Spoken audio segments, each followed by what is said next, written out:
NMSC exam 2023 माध्यमिक शाला निरीक्षण।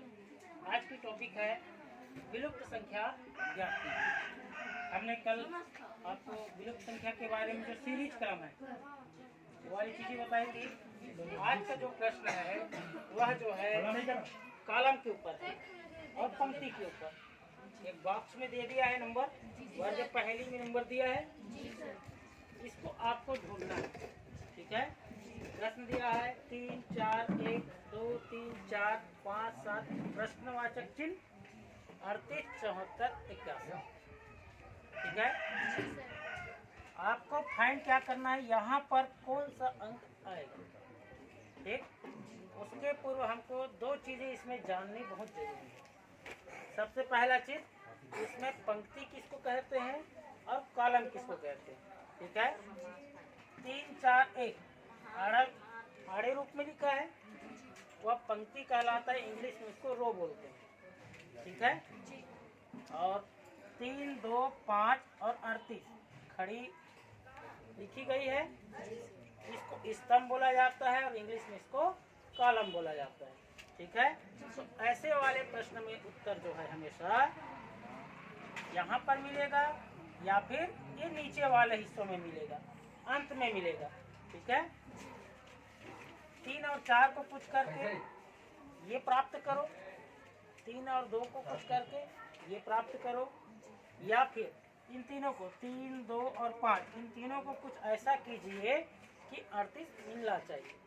ठीक है, इसी प्रकार 4 3 7 को कुछ ऐसा कीजिए, जोड़िए, गुना कीजिए, भाग कीजिए। हमारे पास 4 संख्या है ना, जोड़, घटाना, गुना और भाग।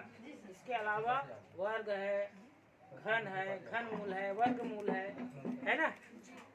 तो कुछ ऐसा करके 74 प्राप्त करना है, यहाँ पर 81 प्राप्त करना है। उत्तर तो यहाँ पर नहीं आएगा, क्योंकि यहाँ पर 4 में 3 घटा के मिल सकता है, लेकिन क्या 3 में 2 घटा के 4 मिलेगा क्या? नहीं मिलेगा, तो पैटर्न नहीं है। ठीक है, तो उत्तर इधर वाले नहीं है। ठीक है, उत्तर हमारे नीचे में जो दिया है 38 74 81 यही उत्तर है। और 3 2 और 5 ऐसा कीजिए कि 38 मिलेगा।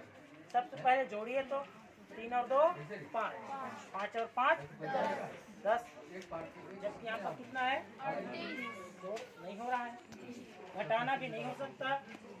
गुना करके देखिए, 3 दूनी 6 और 6 पंचे 30, ये भी 8 अधिक है, 8 अधिक है ना। तो चलिए, ये भी नहीं हो गया। भाग तो होगा ही नहीं इसमें अप्लाई, किसने किसको भाग करोगे पता ही नहीं है। चलिए एक काम करते हैं, वर्ग आता है ना, वर्ग करके देखेंगे। 3 का वर्ग कितना मिलेगा? 9, 2 का वर्ग 4, 5 का वर्ग 25। इन सभी को आपस में जोड़ के देखिए तो क्या मिलता है? 38 मिल जाता है। सेम यही प्रक्रिया जो है हमारा दूसरा कॉलम में भी फॉलो करना चाहिए। ठीक है, वर्ग करके जोड़ो। 4 का वर्ग 16, 3 का वर्ग 9, 7 का वर्ग 49, सभी को जोड़ा गया, कितना मिल गया? 74। यही तरीका जो है हमारे अंतिम वाले कॉलम में, जहाँ पर प्रश्नवाचक चिन्ह है वहाँ पर भी फॉलो करेगा। ठीक है, 1 का वर्ग 1, 4 का वर्ग 16, दोनों को जोड़ो, कितना मिल गया? 17। ठीक है, 17 मिल रहा है। और यहाँ पर उत्तर कितना है? 81। तो 81 में 17 घटाएंगे तो कितना मिलेगा? 64 बचेगा।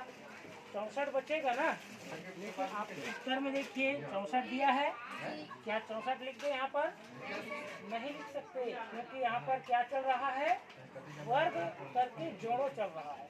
यदि 64 लिख देंगे तो 64 का वर्ग तो बहुत ज्यादा हो जाएगा, फिर 4 का वर्ग, फिर 1 का वर्ग, इन सभी को यदि जोड़ेंगे तो 81 से बड़ा हो गया ना। तो 64 किसका वर्ग है, इसको ध्यान देंगे। ठीक है, तो 64 हमारा किसका वर्ग है? क्या 5 का वर्ग है? क्या 6 का वर्ग है? क्या 8 का वर्ग है? 8 8 64। तो यहाँ पर उत्तर में हम क्या लगाएंगे? 8 को लगाएंगे। इसलिए यहाँ पर 64 भी दे दिया है, तो मिस्टेक कर देंगे, नहीं सर 81 में 17 घटा ले 64 मिलेगा। तो 64 को लगा दो, बोला डी में, तो उसका उत्तर गलत हो जाएगा। तरीका क्या बोला जा रहा है, इसको वर्ग करके जोड़ो। हो सकता है किसी में घन करके जोड़ो, हो सकता है इन दोनों को गुना करो, इसको जोड़ो। ऐसे बहुत सारे इसमें सवाल आते हैं और अक्सर आपके एनएमएससी एग्जाम में पूछे गए हैं। 2011, 12, 13, 14 जितना भी प्रश्न पत्र उठा के देखिए, 2-3 क्वेश्चन इस प्रकार से आपको मिलेंगे। ठीक है, तो ये एक तरीका हो गया वर्ग करके फाइंडिंग करने का। सब तो समझ आया। फिर हम इसी प्रकार से दूसरा सवाल हो गया। धन्यवाद।